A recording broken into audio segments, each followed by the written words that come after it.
সবাইকে শুভেচ্ছা আজকের ক্লাসে। 2 দিন দেখি একটা তড়িৎবাহী তড়িৎবাহী তারের চারপাশে চৌম্বক ক্ষেত্র তৈরি হয়। তো ওই চৌম্বক ক্ষেত্র যে তৈরি হইলো, চৌম্বক ক্ষেত্রের মান আমরা কিভাবে ডিফাইন করব সেটা আজকে আমরা দেখব যে বায়র-সেভার্ট লতে। তো লটা আগে একটু দেখি। আমাদেরকে বলছে যে কোনো পরিবাহীর ক্ষুদ্র দৈর্ঘ্যের মধ্য দিয়ে, মনে করি এই যে সিডি, এটা একটা ক্ষুদ্র দৈর্ঘ্যের পরিবাহী। এই সিডিটা একটা পরিবাহী, এর মধ্য দিয়ে আমাদের কারেন্ট পাস হচ্ছে। এর চারপাশে যে চৌম্বক ক্ষেত্রটা তৈরি হইলো, এই টোটাল 4টা পাশে যে চৌম্বক ক্ষেত্রটা তৈরি হবে, তার যে কোনো একটা বিন্দু নিলাম, সেটা হচ্ছে পি। এই পিতে হচ্ছে আমরা চৌম্বক ক্ষেত্রের মান নির্ণয় করব। তো এই চৌম্বক ক্ষেত্রের মানের জন্য যে সূত্রটা দেওয়া হয়েছে, সেখানে দেখা গেছে যে যেই মানটা আসবে, চৌম্বক ক্ষেত্রের মানটা ডিপেন্ড করতেছে হচ্ছে যে পরিবাহীটা আমরা নিলাম, এবং আমরা তো সম্পূর্ণ পরিবাহীটা প্রথমে নিব না, অল্প একটু পরিবাহী নিলাম যেটাকে আমরা ডিএল দ্বারা ডিফাইন করছি। তো এই ডিএলটার দৈর্ঘ্যের সমানুপাতিক। তারপর এই যে সিডি দৈর্ঘ্যটার মধ্য দিয়ে তড়িৎ প্রবাহিত হচ্ছে, সেই তড়িতের সমানুপাতিক প্রবাহের দিক এবং ওই অংশের মধ্যবিন্দু, মানে এই যে ডিএলটা তো এতটুকু জায়গা, এই ডিএল এর মধ্যবিন্দু মনে করলাম হচ্ছে ও থেকে এই যে আমরা পি বিন্দুটা নিলাম, সেই পি বিন্দুর যে দূরত্ব, এটা হচ্ছে আর, এটা সাথে সিডি, এই সিডির যে মধ্যবর্তী কোণ থিটা, এর সমানুপাতিক। তারপরে হচ্ছে এই ও বিন্দু থেকে পি বিন্দুর দূরত্বের বর্গের ব্যস্তানুপাতিক।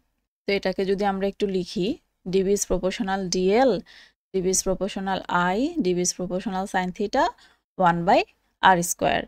তো এই সবগুলাকে আমরা একসাথে লেখার পরে আমরা পাবো হচ্ছে dB is proportional I dl sine theta by r²।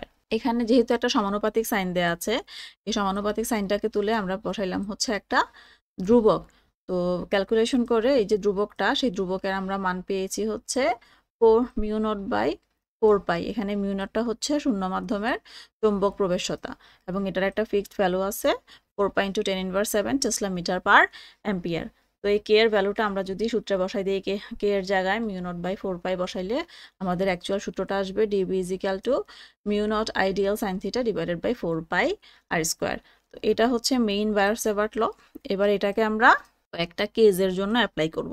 এখানে একটা কেজ কি, অসীম দৈর্ঘ্যের সরল তড়িৎবাহী তারের জন্য বি এর যে ভ্যালুটা আসবে, ক্যালকুলেশন করে এই ভ্যালুটা পাওয়া যায়, B is equal to μ0 I/2πa। তো μ0 তো আমরা জানি একটা ফিক্সড ভ্যালু থাকবে, আই হচ্ছে তড়িৎ প্রবাহটা, 2π ও কনস্ট্যান্ট। এখানে এ কি, এ হচ্ছে এই যে আমরা তারটা নিলাম, এই যে আমরা XY তারটা নিলাম, এটার মধ্য দিয়ে যে ইলেকট্রিসিটি পাস হচ্ছে, মানে আই পাস হচ্ছে, তার থেকে এই পি বিন্দুতে আমাদের বি এর ভ্যালু নির্ণয় করতে হবে। তো ওই তার থেকে এর যে লম্ব দূরত্ব, সেটাই হচ্ছে আমাদের এ। এটা হচ্ছে অসীম দৈর্ঘ্যে সরল তড়িৎবাহী তারের জন্য। এটা সোজাও হইতে পারে তারটা, আবার তারটা কিন্তু বাঁকাও হইতে পারে। এটা একটা কেস গেল। তাহলে B is equal to μ0 I/2πa। এবার আরেকটা কেস, বৃত্তাকার কুণ্ডলীর জন্য। এই যে আমাদের একটা বৃত্ত, এটাকে আমরা কি করলাম, একটা তার ছিল, সেই তারটাকে বৃত্তাকার বানাইলাম, এটা একটা কুণ্ডলী হয়ে গেল। তো কুণ্ডলীর কেন্দ্রে চৌম্বক ক্ষেত্র নির্ণয় করতে হবে, চৌম্বক ক্ষেত্রের যে মান।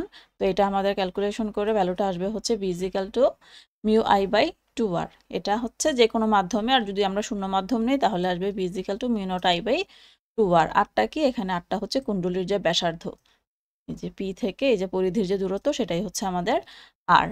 তো কুণ্ডলীটা যদি এক পাকের পরিবর্তে n পাকের হয়, n পাকের বলতে এরকম, এই যে এটা একটা পাক, আবার আরেকটা পাক, মানে অনেকগুলা পাক যদি হয়, তো সেখানে 3 পাকের হইলে n ইজ ইকুয়াল টু হবে হচ্ছে আমাদের কত, 3। 4 পাকের হইলে n ইজ ইকুয়াল টু আসবে হচ্ছে 4, এভাবে। আর 1 পাকের হইলে n এর ভ্যালু 1, তখন সূত্রটা আসবে μ0 I/2r। আর n সংখ্যক পাক হলে আসবে μ0 ni ডিভাইডেড বাই 2r। এখানে একটা ইম্পর্ট্যান্ট লাইন, তড়িৎবাহী বৃত্তাকার কুণ্ডলীর অভ্যন্তরে, মানে এই যে একটা তড়িৎবাহী বৃত্তাকার কুণ্ডলী, এটার অভ্যন্তরে মানে ভিতরের, এই যে কোনো একটা বিন্দুতে উৎপন্ন তড়িৎ ক্ষেত্র কুণ্ডলীর কেন্দ্রে চৌম্বক ক্ষেত্রের সমান। মানে এই যে আমরা বৃত্তাকার কুণ্ডলীটা নিলাম, এই কুণ্ডলীটার যে কোনো বিন্দুতে, এই পয়েন্ট, এই পয়েন্ট, এই পয়েন্ট, এই পয়েন্ট, যে কোনো বিন্দুতে এই যে চৌম্বক ক্ষেত্রটা তৈরি হচ্ছে, সেটা হবে হচ্ছে কুণ্ডলীর কেন্দ্রে যে চৌম্বক ক্ষেত্রটা তৈরি হবে সেটার সমান। এটা একটু মনে রাখতে হবে। একটা ম্যাথ দেখি, একটি দীর্ঘ রজ্জু তারের ভেতর দিয়ে 10 অ্যাম্পিয়ার তড়িৎ প্রবাহ চলছে, তার থেকে 25 সেন্টিমিটার দূরে যে কোনো বিন্দুতে চৌম্বক আবেশ বি নির্ণয় করো। তো এখানে কি কি দেয়া আছে, মিউ নট তো আমরা জানি constant 4 pi into 10 inverse 7, mu naught is equal to 4 pi into 10 inverse 7 tesla metre per ampere, বা এই এককটাও লেখা যায়। আই এর ভ্যালু হচ্ছে দেয়া আছে 10 অ্যাম্পিয়ার, আই মানে এখানে তড়িৎ প্রবাহ যেটা, আর এ হচ্ছে যে দূরত্বটা 25 সেন্টিমিটার বা 0.25 মিটার। তো এই ক্ষেত্রে আমাদের সূত্রটা আসবে mu naught I divided by 2 pi a, calculation করলে আসবে 8 ইন্টু 10 ইনভার্স 6 টেসলা। আর একটা ম্যাথ দেখি, এখানে বলছে একটি বৃত্তাকার কুণ্ডলীর পাক সংখ্যা হচ্ছে 40। পাক সংখ্যা মানে ওই যে n এর ভ্যালু, এই হচ্ছে আমাদের 40, ব্যাস 320 মিলিমিটার। তো এখানে ব্যাসটাকে আমরা কি করলাম, ব্যাসার্ধে নিয়ে নিলাম এবং মিলিমিটার দেওয়া আছে, এটাকে মিটারে নিলাম। কুণ্ডলীতে কত মাত্রা তড়িৎ চালনা করলে, ওকে ফাইন, তড়িৎ চালনা করতে হবে, তার মানে এখানে আমার বাইর করতে হবে হচ্ছে আই।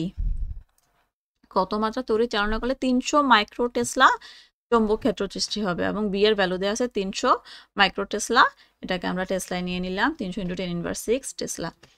তাহলে আমাদের সূত্রটা দাঁড়াইলো কি, mu naught N I divided by twice R. যেহেতু এখানে বলেই দিছে এটা একটা বৃত্তাকার কুণ্ডলী, এখানে 8টা ব্যাসার্ধ, এন পাক সংখ্যা, তাহলে সূত্র হলো mu naught N I divided by twice R. তাহলে এখানে মানগুলো বসাই দেয় এবং আমাদের বের করতে হবে কি আই এর ভ্যালু, ক্রস গুণন করে দেয়, mu naught N I is equal two হচ্ছে 2br, 2br, দেন আইটাকে এই পাশে রেখে আমাদের 2br divided by mu naught N, সবগুলা মান বসাই দিলাম, বসাইলে আসলো হচ্ছে 1.91 অ্যাম্পিয়ার। তারপরে বলা হয়েছে একটি বৃত্তাকার কুণ্ডলীর ব্যাসার্ধ 40 সেন্টিমিটার। ওকে, আমাদের এখানে 8টা সরাসরি দেয়াই আছে, এর মধ্য দিয়ে 6 অ্যাম্পিয়ার তড়িৎ প্রবাহ চালনা করলে, ওকে এখানে দেয়া আছে হচ্ছে আমাদের আর, এখানে দেয়া আছে হচ্ছে আই। কুণ্ডলীর কেন্দ্রে 3.415 into 10 to the power -3 Tesla এর চৌম্বক ক্ষেত্র সৃষ্টি হয়। তো এটা দেওয়া আছে আমাদের বি এর ভ্যালু, কুণ্ডলীর পাক সংখ্যা কত, মানে n is equal to what. তো সূত্র আমরা জানি B is equal to mu naught N I by 2r, then n is equal to cross গুণন করার পরে আমরা n এর ভ্যালু পাবো 2br by mu naught I. তো এখানে আসলো হচ্ছে 362.34 বা 362 টার্নস। ক্যালকুলেটরের কারণে একটু ভ্যালুটা এদিক সেদিক আসতে পারে। সূত্রটা খুবই সোজা, এবং এখান থেকে যেহেতু গত 5 বছর কোশ্চেন আসে নাই, কোশ্চেন সম্পর্কে প্রেডিক্ট করা যাচ্ছে না। তো আজকে এই পর্যন্তই, এটা আগে শেষ করো, এবং এই সবগুলা পড়ার পরে বায়োট-স্যাভার্ট ল নিয়ে যা যা বললাম এগুলা পড়ার পরে এই হোমওয়ার্কগুলো একটু বাসায় করবা। ধন্যবাদ সবাইকে।